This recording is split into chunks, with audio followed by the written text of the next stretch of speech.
چلے اسی تنخواہ میں سے جب بندہ بڑے بیٹے کی شادی کر کے بہو بیاہ کے لے آئے تو پھر بھی کام چلتا ہے، اور جب اس بیٹے کو اللہ بچے عطا کر دے تو اسی گھر میں، اسی آنگن میں، اسی چھت کے نیچے کام چلتا ہے۔ تو پھر تو مان جانا کہ چلانے والا تو نہیں، چلانے والا کوئی اور ہے۔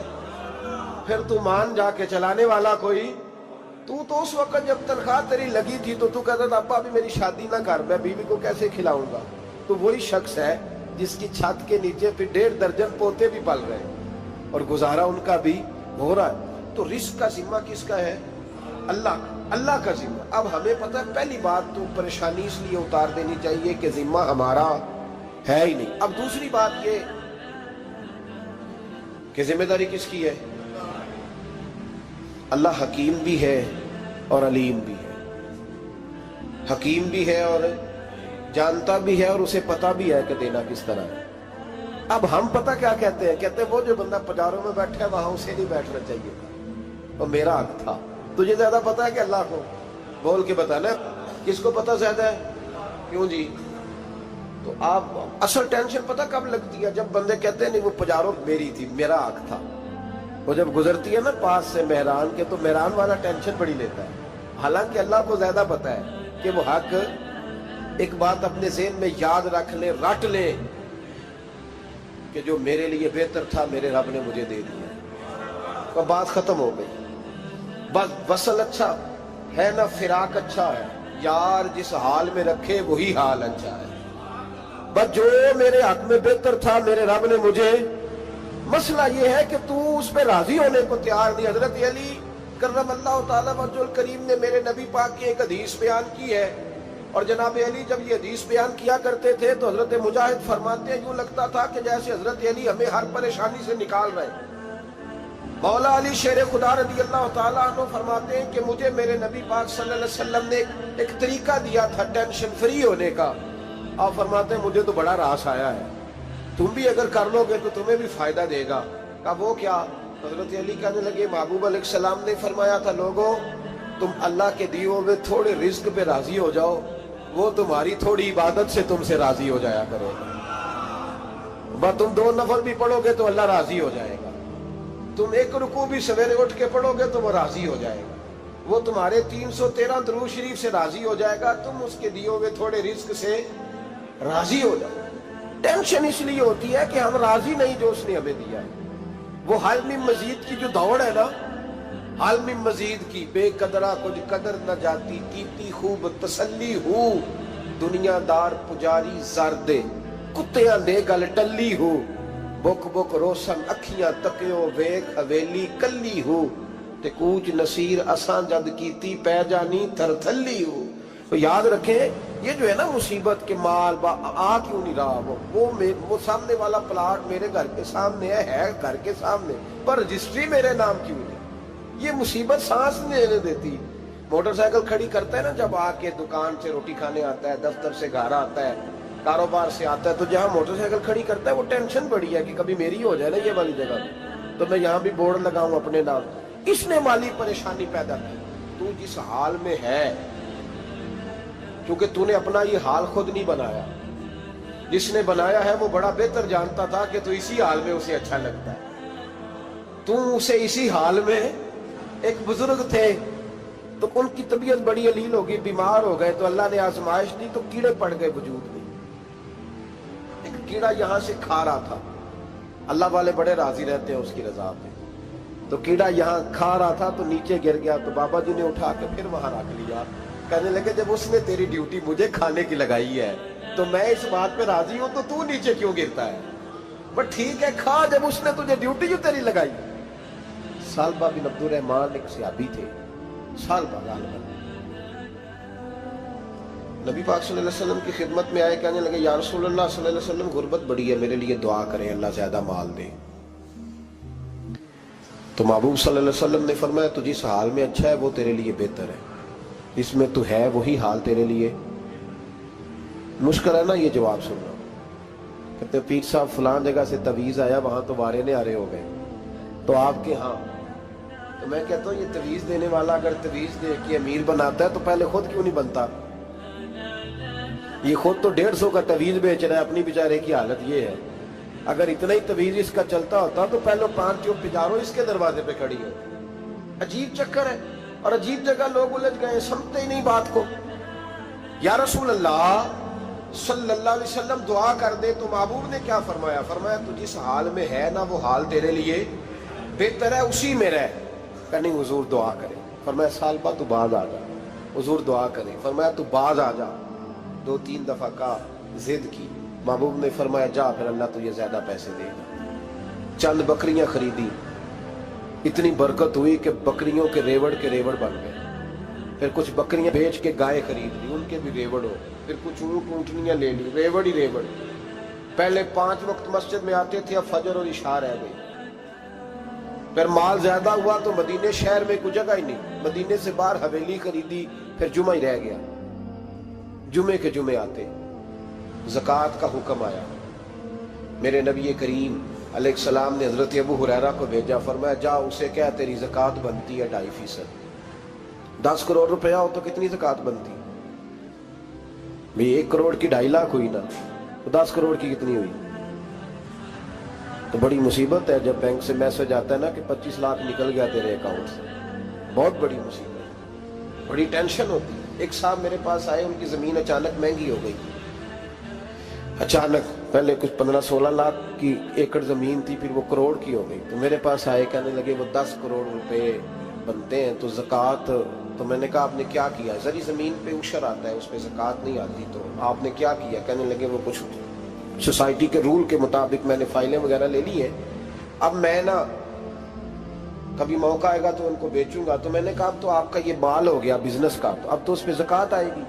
10 کروڑ پہ جب 25 لاکھ سنا تو کہنے لگے فوراً دینی پڑتی ہے کہ تھوڑی تھوڑی سے بھی کام چل جاتا ہے؟ تو میں ان کا چہرہ دیکھنے لگا، میں نے کہا نہیں وہ تو آپ کو پتہ ہے، ویسے حضرت عمر فرمایا کرتے تھے بانٹ کے نہ دو، کوشش کرو کسی ایک کو ہی دو، چلو کسی کا تو کچھ بن جائے، تو ایک کو ہی دینی چاہیے۔ کہنے لگے تو مطلب یہ ایسا ہی حکم ہے؟ میں نے کہا آپ کسی اور سے تحقیق کر لیں۔ اب یہ بھائی لیتے وقت نہیں تجھے ٹینشن ہوئی کہ 15 لاکھ کا کروڑ ہو گیا، تو اس وقت گدی تو نے کہا کہ یا اللہ، تو یہ کیسی سوچ ہے مسلمان؟ کس طرح کا اس کا؟ ہمارے ہاں جب کسی آدمی پہ حالات خراب ہوتے ہیں نا تو سب سے پہلے وہ اس طرح کرتا ہے کہ جو میں کہیں اللہ کے راستے میں دیتا ہوں پہلے اسے بند کروں۔ جس راستے تجھے آ رہا تھا پہلے تو نے وہ راستہ بلاک کیا۔ حضرت اسماء بنت ابی بکر صدیق کہتی ہیں میں حضور کو مسجد کے لیے، ادارے کے لیے، صحابہ صفہ کے لیے کچھ دے رہی تھی، تو میں نے گننا شروع کیا تو حضور مسکرانے لگے۔ حضور مسکراتے کیوں ہیں؟ تو فرمانے لگی، محبوب فرمانے لگے اسماء اللہ کے راستے میں گن گن کے نہ دیا کر، ورنہ وہ بھی تجھے گن گن کے دے گا، تو اس کے راستے میں بے حساب دے، وہ بھی تجھے بے حساب ہی عطا فرمائے۔ لیکن پہلے یہ والا پہلے دروازہ بند کرو، یہاں سے پیسے ختم ہو رہے ہیں، تو اس طرح کرنا بھائی۔ اس دفعہ سوٹ ذرا گرمیوں والے نہ خرید، لیکن جو تو اللہ کے راستے میں دے رہا ہے اسے دیتا رہے۔ لیکن ہم اپنا نقصان کرتے ہیں، زیادتی کرتے ہیں اپنے ساتھ۔ میں نے آپ کو پہلے بھی بتایا تھا پیار کی بولی ہے، پھر بولتا ہوں۔ ایک بڑے بڑے پیار والے دوست ہیں، ایک دفعہ مجھے کہنے لگے کہ آپ کئی دفعہ اعلان کرتے ہیں تو مجھے اچھا نہیں لگتا، اور آپ ادارہ بھی بہت زیادہ بننے والا ہے، بڑی چیزیں میں دیکھتا ہوں جو ہوں تو بڑا نظام اچھا ہو جائے، آپ دعا کریں اللہ مجھے پیسے دے تو میں بڑے سارے خرچ کروں گا اس کے راستے میں۔ تو میں نے کہا یا اللہ اسے 10 کروڑ دے، یہ 9.5 کروڑ تیرے راستے میں دے دے گا۔ تو چپ کر گیا، جس طرح آپ نہیں کر گئے سارے، چپ کر گیا وہ بھی۔ اس نے کہا جی نہیں جی انشاءاللہ کریں گے۔ تو میں کیا پلیا جی دعا پہ ہوں دیا، ابھی تو وہ آئیں گے تو تب دیکھی جائے گی، تو یہیں اڑ گیا ہے۔